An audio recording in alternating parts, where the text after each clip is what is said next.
ناظرین، آج کا دور اس لحاظ سے عجیب ہے کہ سچ اور جھوٹ کے درمیان تفریق کرنا بہت مشکل ہو چکا ہے۔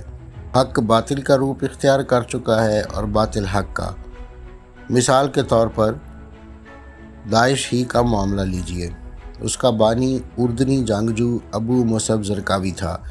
زرقاوی کے حامیوں کا دعویٰ ہے کہ تنظیم کی بنیاد اس لیے رکھی گئی تاکہ عالم اسلام کو غاصب اور استعماری قوتوں سے نجات دلائی جا سکے، لیکن زرقاوی کے مسلم مخالفین کا کہنا ہے کہ وہ کٹر مذہبی تھا اور جو مسلمان اس کے نظریات سے اتفاق نہ کرتا مخالف قرار پاتا۔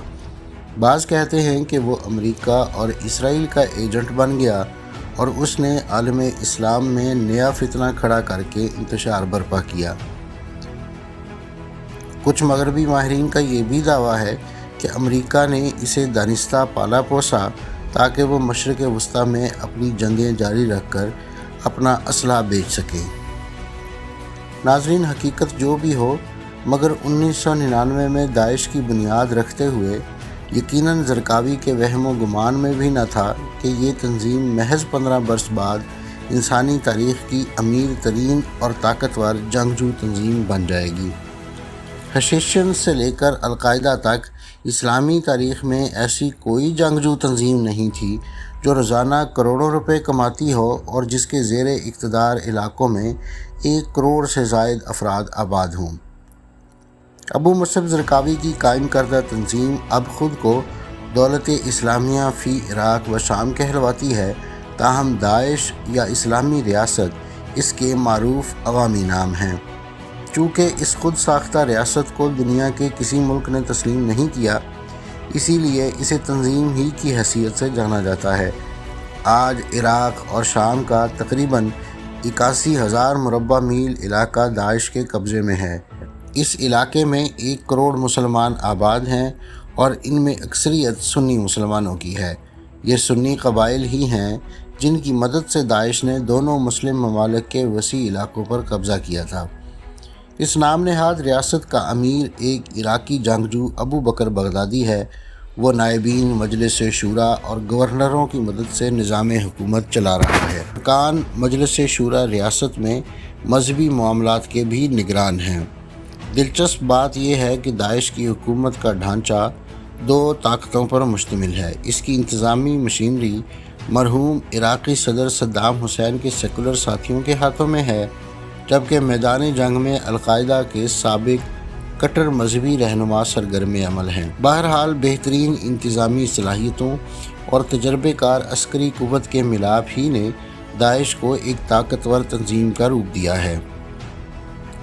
داعش کو جنم دینے میں عراقی حکومت کی غلطیوں کا بڑا حصہ ہے۔ امریکی حملے کے بعد جو عراقی حکمران برسر اقتدار آئے، وہ ایک مخصوص طبقے کو مراعات دیتے رہے۔ اس عمل نے سنی قبائل کو اتنا زیادہ ناراض کیا کہ وہ داعش جیسی جنگجو تنظیم کی حمایت کرنے لگے۔ انہی کا تعاون پا کر اوائل 2013 سے داعش کے جنگجو عراق اور شام کے علاقوں پر قابض ہونے لگے۔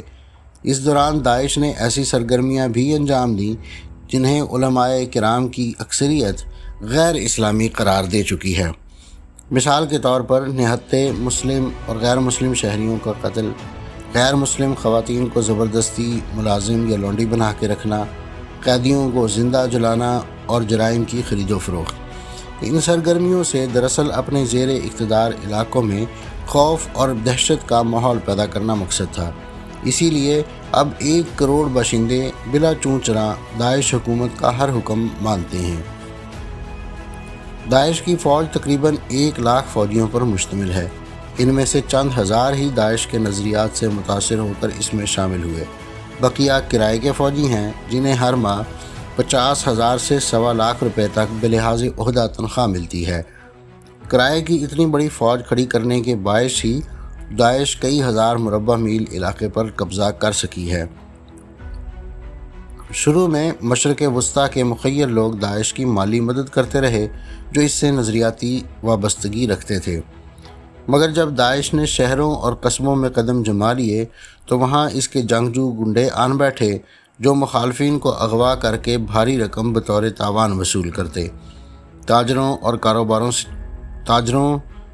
سے تاجروں سے بھتہ لیا جانے لگا، تاہم آمدن کا سب سے بڑا ذریعہ اس وقت ہاتھ آیا جب داعش نے تیل کے کئی کنوؤں پر قبضہ کر لیا۔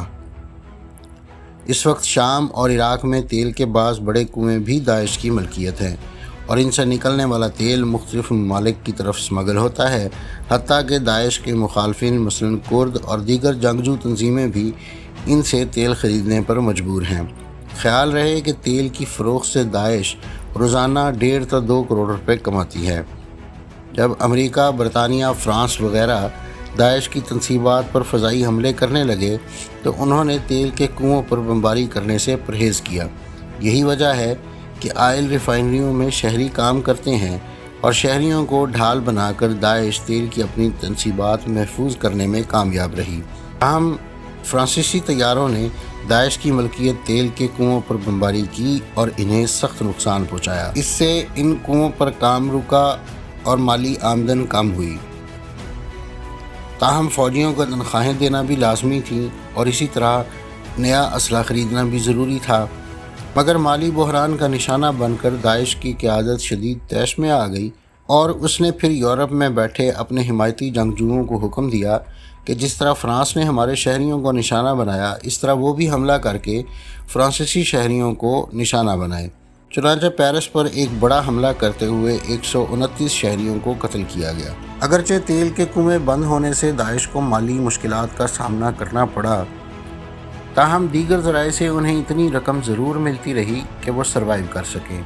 ان ذرائع میں سر فہرست شہریوں پر ٹیکس ہے، جبکہ داعش نے اپنی مملکت کو چھوڑ کر جانے والوں پر خروج ٹیکس بھی لگا رکھا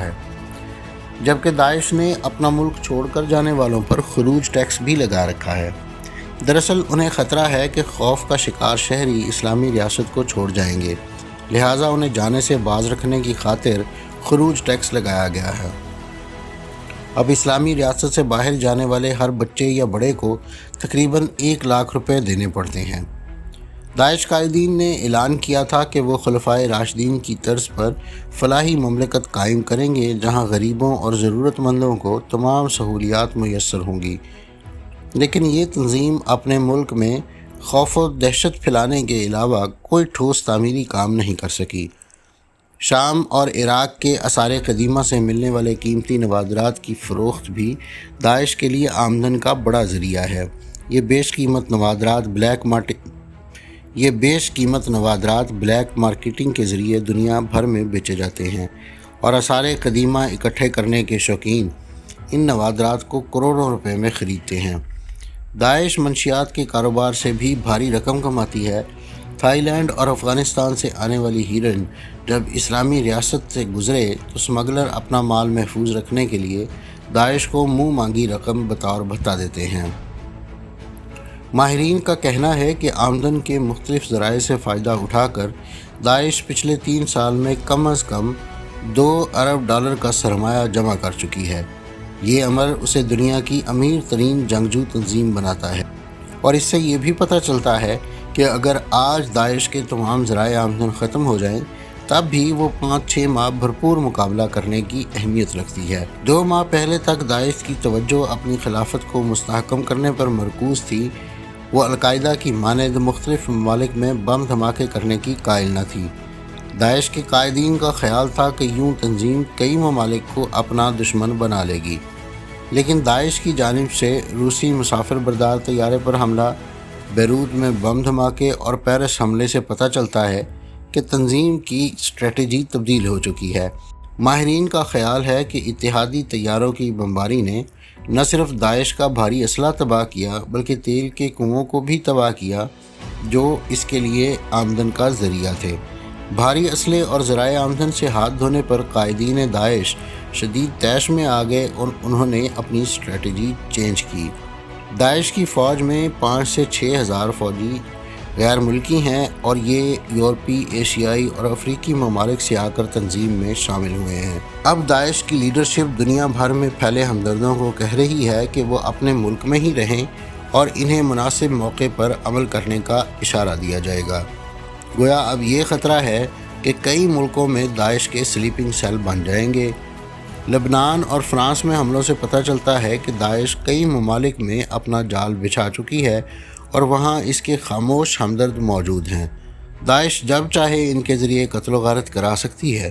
چونکہ داعش کے پاس وسائل ہے اور کثیر تعداد میں سرمایہ بھی، اور وہ عالمی قوت بننے کی خواہش مند بھی ہے، لہٰذا یہ حقائق اسے نہایت خطرناک تنظیم بناتے ہیں۔ گویا آنے والے وقت میں داعش کے خصوصاً مغربی مخالفین مثلاً امریکہ، برطانیہ، فرانس، کینیڈا اور آسٹریلیا کو نہایت ہوشیار رہنا ہوگا۔ ان میں کسی قسم کی دہشت گردی ہو سکتی ہے، جبکہ دیگر ممالک جیسے کہ پاکستان، وہ بھی اس خطرے سے بالکل محفوظ نہیں ہے۔ ناظرین، یہ تھی آج کی ویڈیو۔ اگلی ویڈیو تک کے لیے مجھے اجازت دیجیے۔ اللہ حافظ۔